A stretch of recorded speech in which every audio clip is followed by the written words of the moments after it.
The Tennessee Titans offense looked out of sync on day one of training camp practice, but that's to be expected.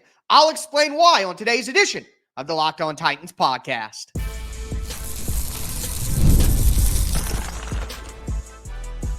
You are Locked On Titans, your daily Tennessee Titans podcast, part of the Locked On Podcast Network, your team every day. Welcome to the Locked On Titans podcast. I am your host, Tyler Rowland. Titans fans, today's edition of the Locked On Titans podcast is brought to you by Game Time. Download the Game Time app, create an account, use the code LOCKEDONNFL for $20 off your first purchase. Terms apply.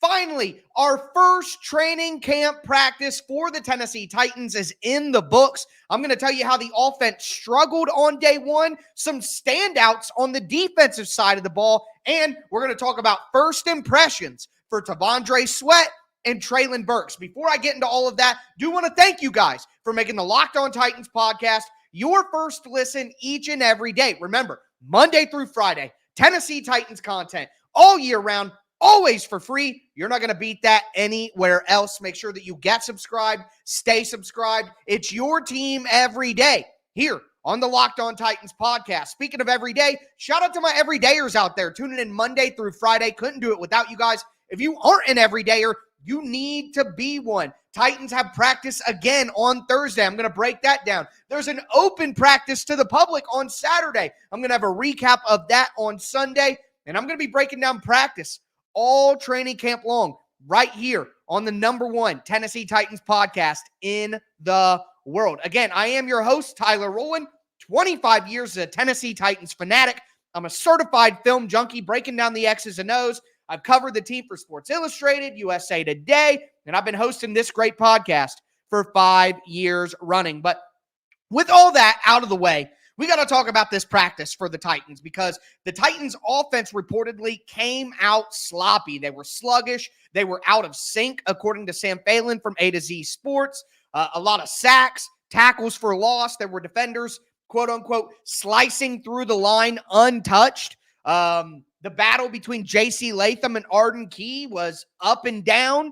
It sounded like the offensive line really struggled. And obviously there were other ways that the offense struggled. There was a near interception on Will Levis by Roger McCreary on a play against Calvin Ridley, according to Teron Davenport.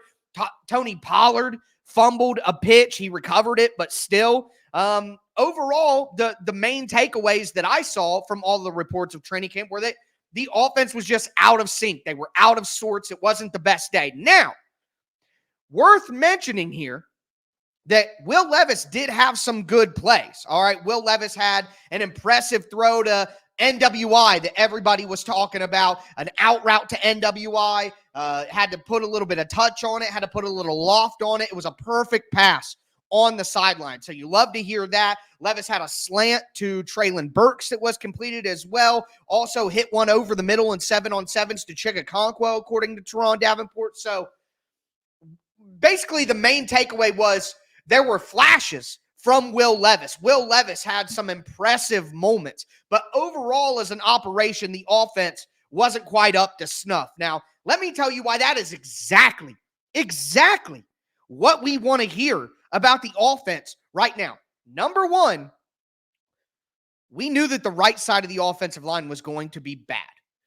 NPF is still not out on the practice field, and whether NPF was out there or not, as a Titans fan, you have to look at yourself in the mirror and accept the fact that the right side of the offensive line is not going to be quality players. The Titans are going to have to ham and egg it on that side. They're going to have to send help with a tight end. They're going to have to hope to get better play than what the players available have shown so far in their career. They need Sadiq Charles to be better than he's been in Washington. They need Nicholas Petit-Frere to be better than he's been so far. John Ojukwu continued getting some love on Monday, but at the end of the day, he's an undrafted free agent who hasn't really been a consistent roster player for the last few seasons. So why would I expect this guy who could barely keep himself on the roster the last 2 years to then make this big jump to a certified good starter in the NFL? So I think we should expect that there are going to be some issues with the offensive line, particularly early on. And then outside of the offensive line, look around the NFL. If you pay attention, so I cover the NFL at large for Locked On as well, doing the Locked On NFL podcast on Thursdays. The Houston Texans. Everybody's in love with their offense, right? They got it all. There's no team hotter than the Texans. Their tickets are sold to the Texans. Well, all the reports out of Houston on day one were that the offense did not look good, that the offense was disjointed. The defense looked better. You look over at the other division, mate. You look at the Jacksonville Jaguars. Interception, incomplete pass, stopped at the goal line.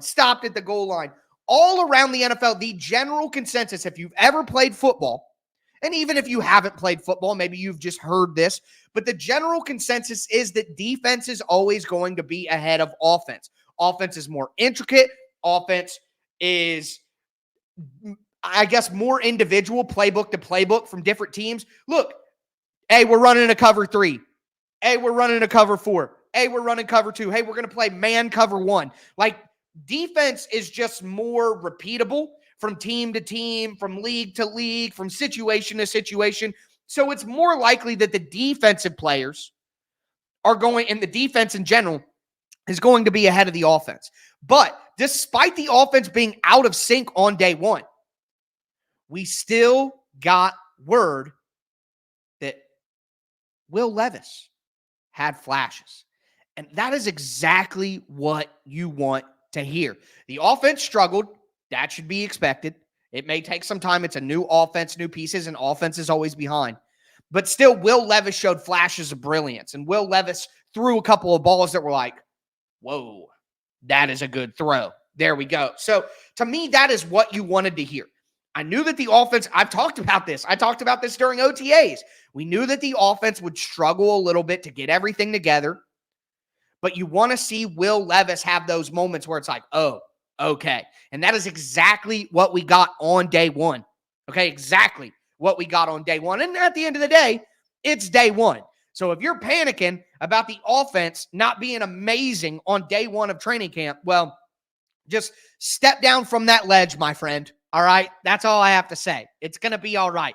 Let's move forward a little bit, okay, and see what happens here. So not the best day for the offense. That's to be expected, but still some really nice plays from Will Levis, which is what you want to hear. All right? But if we're going to talk about the offense being sluggish and being out of sync, well, that means that the defense was playing some football. So I'm going to tell you guys about the defensive performance, and two players were standouts on Wednesday. One you'd expect, Jamal Adams, and then one you might not, Jaylen Harrell, the rookie out of Michigan. I'm going to talk about that and give my first impressions on Treylon Burks and T'Vondre Sweat, my favorite player. We'll get into that now. Before we do, though, I do want to let you guys know that today's episode is brought to you by Game Time. Game Time is the best place to buy tickets, period, folks. Period, full stop, all right? I buy all my tickets on Game Time. And it's crazy because I went to an Indiana Fever game recently, took my mom, who's a big Caitlin Clark fan, and my mom was sending me tickets from a different place. I went on Game Time. I found better tickets for cheaper. I mean, come on. You get the Game Time guarantee, which means you're going to pay the lowest price for your tickets no matter what. Not only that, but you get all-in prices. You guys have bought tickets before. You know that the price that they show you on the ticket map is never what you're paying at checkout. Don't got to worry about it at Game Time. Also, they give you a panoramic view from your seat. So you're literally going to know what you're looking at when you sit down. The features are unbeatable. And it's summertime, guys. Perfect chance to go to a Major League Baseball game. So take the guesswork out of buying tickets, especially MLB tickets, with Game Time. Download the Game Time app, create an account, use the code LOCKEDONNFL for $20 off your first purchase. Terms apply. Again, create an account, redeem the code LOCKEDONNFL,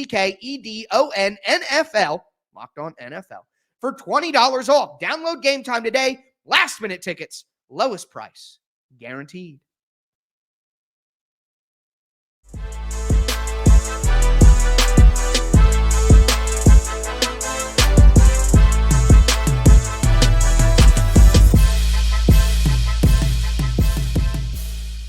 Titans fans, let's continue today's edition of the Locked On Titans podcast, breaking down the first training camp practice of 2024. Guys, we made it. Football is here. The Titans are going to practice tomorrow. I'm going to be breaking that all down tomorrow for you guys. They're going to practice on Saturday in front of the public. We're going to know starting offensive line for the moment. We're going to know defensive alignment because it's going to be open to the public. Maybe the Titans will try to hide that stuff with how they handle the practice and the structure of the practice, but I can't wait for all of that. So make sure that you get subscribed, stay subscribed. Nobody is breaking down this team Monday through Friday all year long like I do, period. And then you add that with the film breakdowns that I'm putting out on the Tic Tac Titans channel and the film conversations we have on here.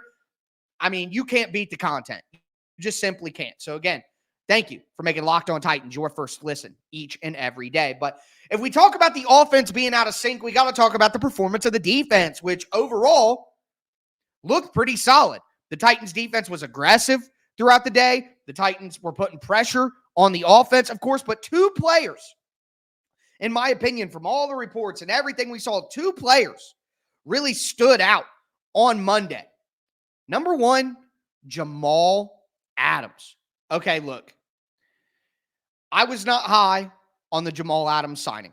All right, it was fine that it was, not that expensive or, whatever you want to call it. It was a cheap deal. The deal itself was fine. It's Adams as a player that I'm worried about because, quite frankly, he's been washed for the last few years. That's just the reality of the situation. All indications are that he looked explosive and he was making plays. I believe it was Sam Phelan again from A to Z Sports said that Jamal Adams impressed him throughout the day. He had a sack on Will Levis on a blitz from the linebacker position. He had some good coverage from the nickel position in team periods as well. If you listen to Coach Dave McGinnis, Coach Mac, who is employed by the Tennessee Titans, he has said throughout the summer that Denard Wilson is going to have multiple packages on defense. That means different personnel, different formations, different schemes for different players. Like he's really going to try to match up with the offense in that given week, in that given situation.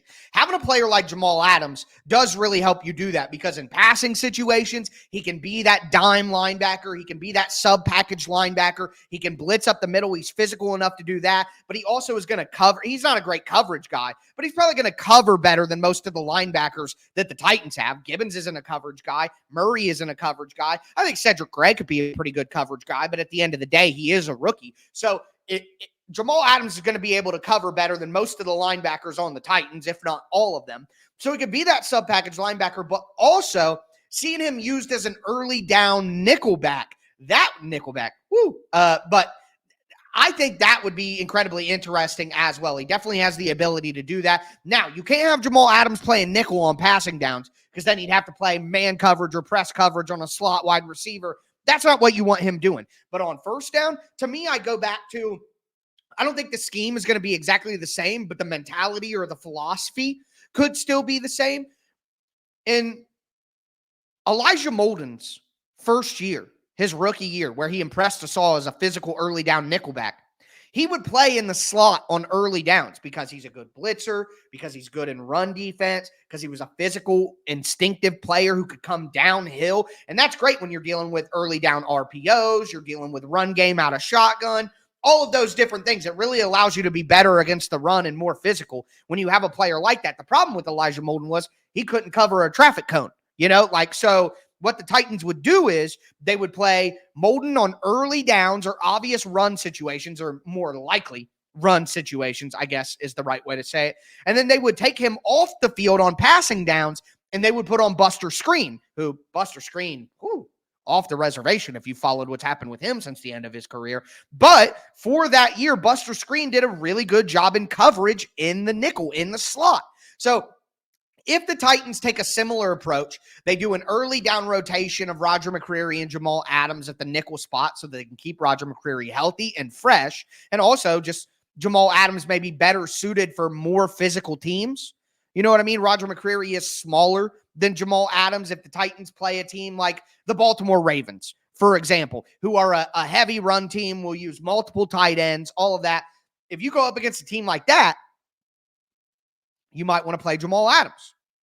But if you go up against a team like the Colts, who really love to spread it wide, do a lot of RPO stuff, you may want to have Roger McCreary out there because he's a little bit better in coverage, a little bit of a quicker player, all of that. So Denard Wilson has the ability to really move the chess pieces around with Jamal Adams in that way. And if he is fully healthy and he stays healthy and he is used in the proper way, then I'm going to have to take my L. And it's going to turn into a very good minimum signing for the Titans. And Jamal Adams' attitude, his attitude in his press conference after practice, I was impressed with. I was. All right. I have some beefs with Jamal Adams from things that he's done in the past in public where I don't know that he's necessarily the best dude.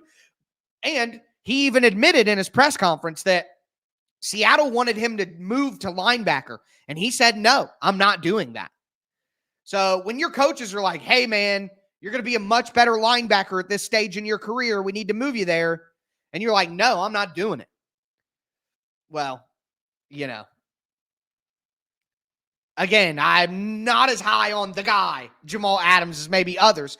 But in his press conference, he seemed to acknowledge that, like, maybe he does need to change things going forward. And it's different when you have somebody telling you that who maybe you don't trust or maybe you don't like. Denard Wilson, Frank Bush, Steven Jackson, all guys who have worked with Jamal Adams before, who he was like, hey, these are my guys. These are people who I really trust. He had talked about that in the press conference. When it's those guys telling you, hey, Jamal, we're going to have to use you in this way. We're going to have to do this.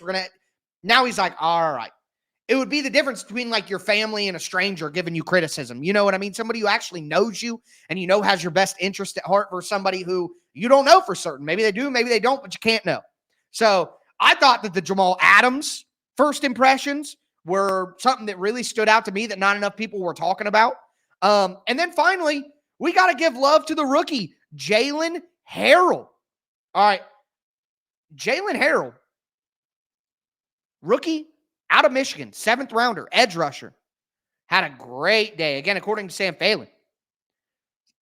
Sacks, pressures, had a forced fumble as well. I believe it was on Nick Vanette, punched out a fumble.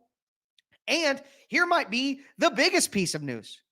Jaylen Harrell got first-team reps. First-team reps. So we're talking about who's edge for. Well, Jaylen Harrell clearly has the inside track on that over Caleb Murphy, Thomas Rush, and then the undrafted free agent pass rusher who the Titans brought in, who I can never seem to remember. And that's for good reason. But anyways,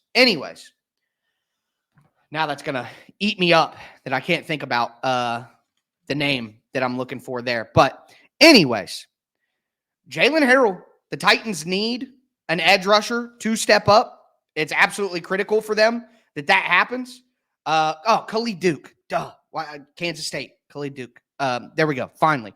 But anyway, I mean, there is a major opportunity for Harrell to step up. And if he does, he's going to have a lot of opportunity to get reps during the season because you need to have a good rotation. And he's a guy at Michigan who showed the ability to drop back into coverage. And I think that's going to be a requirement for the outside linebackers for Denard Wilson. Going to be a lot of sim pressures, a lot of fake blitzes, things like that. You're going to be dropping certain guys, trying to confuse the offense.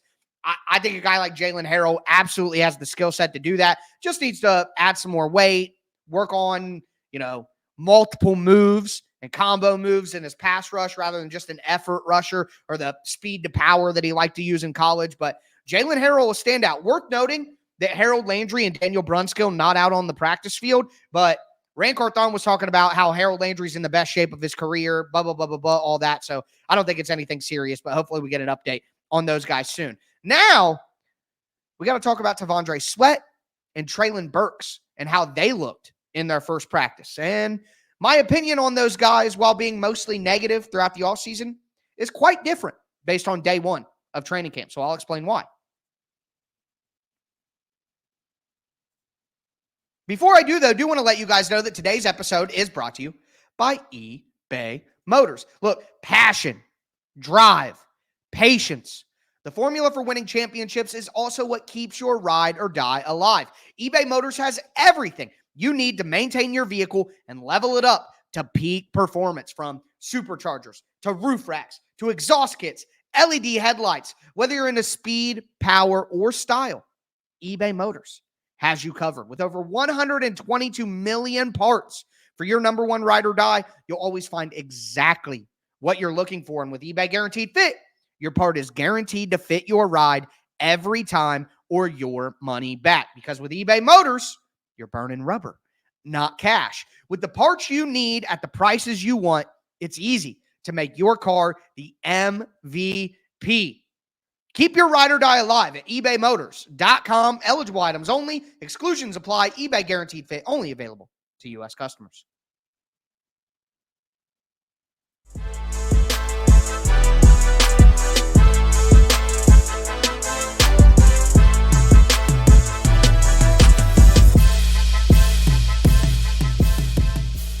Titans fans, let's cap off today's edition of the Locked On Titans podcast, recapping day one of Tennessee Titans training camp practices. They finally hit the practice field. We talked about Will Levis and the offense being a little bit out of sync, but there's still flashes there. Talked about two guys stepping up on defense in Jamal Adams and Jaylen Harrell. Now I want to get into my first impressions of T'Vondre Sweat and Treylon Burks. Now, before I do that, I do want to thank you guys again for making the Locked On Titans podcast your first listen each and every day. Remember, Monday through Friday, Tennessee Titans content all year round, always for free. Make sure that you get subscribed, stay subscribed. It's your team every day. Also, make sure you check out Locked On Sports Today. Locked On Sports Today is a 24/7 streaming channel on YouTube and also on Amazon Fire TV, covering all the top sports stories of the day nationally with local experts from Locked On shows, coverage of every league from our national shows.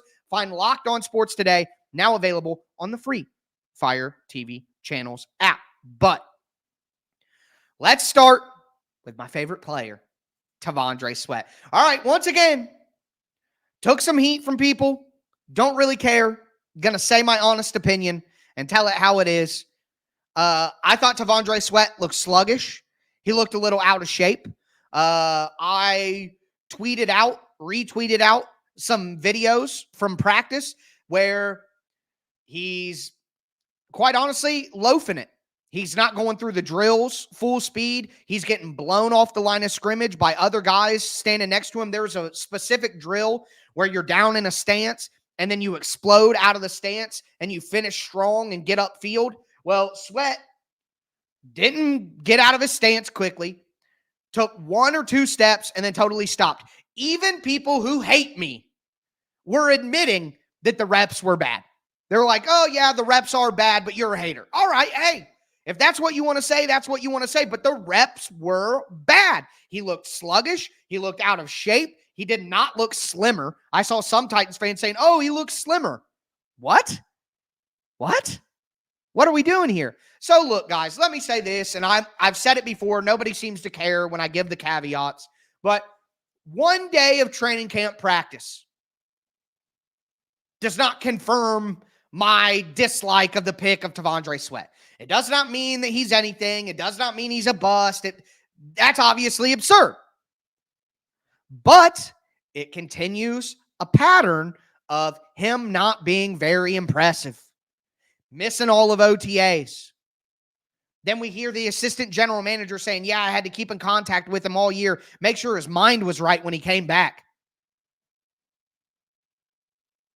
And then he finally comes to camp, and he looks like the most out-of-shape defensive lineman.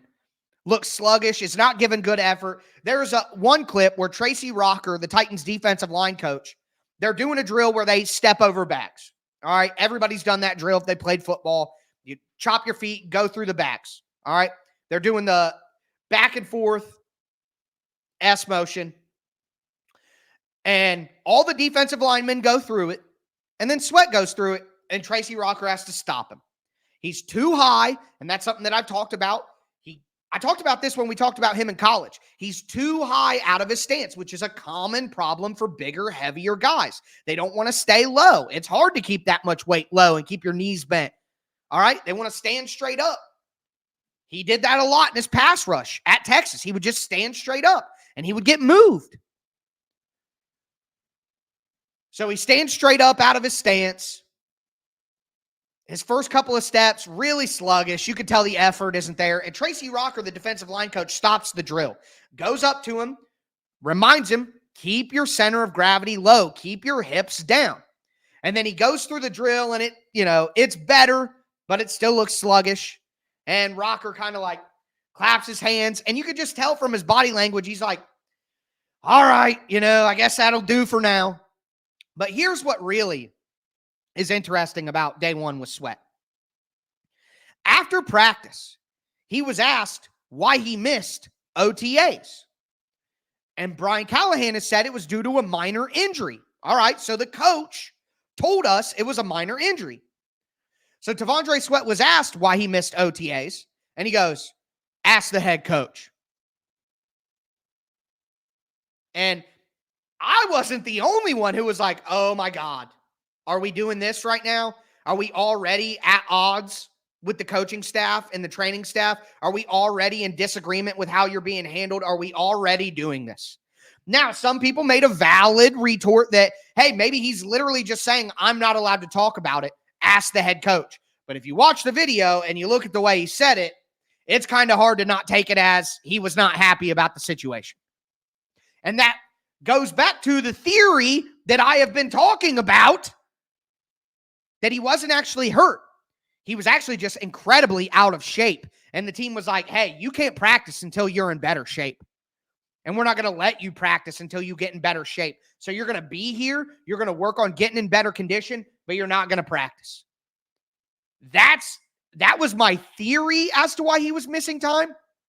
And his response to that question, the coach already told us he had a minor injury. So the coach asked the coach, we already did. And he said you had a minor injury. So are you disagreeing with that? It just, again, people are like, you don't have anything to say about Sweat but negativity. Give me something positive to talk about. Be at practice. Be in shape. Give good effort during the drills. Do something to give me something to be positive about. That's all I ask for. I'll do it. I promise I'll do it. If he dominates a preseason game or he has an incredible training camp practice and all the reports are how good he is, I'm going to talk about that. But right now, there is nothing positive to talk about with T'Vondre Sweat. And let me also say this. Everybody likes to yell at me that I talk about Sweat too much. You're obsessed. You hate this kid. Well, if you go look, T'Vondre Sweat was mobbed by local media after practice. When all the players were available for an interview, everybody went straight to T'Vondre Sweat. Why? Because he's the biggest story on the team right now. And if you don't recognize that and you think I'm talking about Sweat just because I personally don't like him and not because he's the biggest story, then I don't know what to tell you, because all these other media members, they know what's going to get the clicks. They know what Titans fans want to hear about. They know what is important right now with this team, and it's T'Vondre Sweat. So if you want to be mad at me for talking about Sweat, then you better be mad at everybody else who rushed to him to get his quotes, because he is the biggest story on the team right now, whether you like it or not. Now, finally, I'll finish with this. Treylon Burks. Look, I'm not buying into the Treylon Burks hype. I'm not getting fooled by the Treylon Burks hype. I'm not jumping on the hype train again. I refuse to do it again. Fool me once, shame on me. Fool me twice, shame on you. Fool me 3 times, throw the peace sign, load the chopper, and let it rain on you. Shout out to J. Cole. But I have to admit, Treylon Burks looks like he's in great shape. He does. I know we laughed yesterday about the best shape of his career, but he does. He does look much slimmer. He does look smooth. And according to Jim Wyatt, he did look smooth, catching passes, moving around. So I'm not going to buy into the hype again. I'm not going to be up here acting like Treylon Burks is going to be a star this year. But I will have to admit, I was worried about the conditioning. I was worried about the body. I was worried about being in shape. And boy, he absolutely looks in shape. And what's funny is when I said he looked out of shape, everybody said that, oh, you can't tell whether he's in shape or not, blah, blah, blah, blah, blah. But now that I'm going to say he does look in shape, because it's obvious, he looks like he's in better shape now. I'm a human being who can look at other humans and tell. Well, I know that everybody will be like, yeah, you're right. He's in better shape now. So now I can tell. Okay, whatever. But anyways, I think Burks does look good. He does look in shape. Hopefully he takes a step forward. Remember, I hope that Sweat and Burks ball out. Like, I want them to do well. It's just skepticism on my end. But hey, I got to give credit where it's due, Treylon Burks. Did look slim, did look smooth. Got to give him that. But with that being said, I'll be back with you guys tomorrow to break down more training camp action. As always, I am your host, Tyler Rowland, and this was Locked On Titans.